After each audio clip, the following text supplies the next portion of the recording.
Hey guys, and welcome back to this channel. In this video, I will be showing you guys how you can unlink your TikTok account from CapCut. It is actually super simple to do.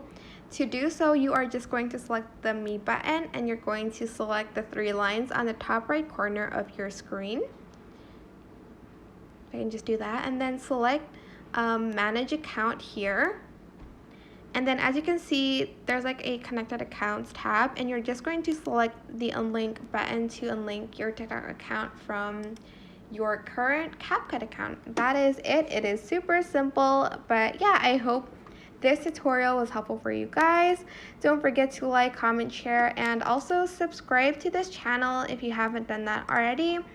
If you have any questions, just leave it in the comment section down below and I will try my best to answer them all for you guys.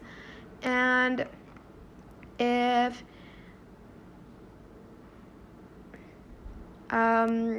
this video was helpful, please click the thanks button above the description box down below.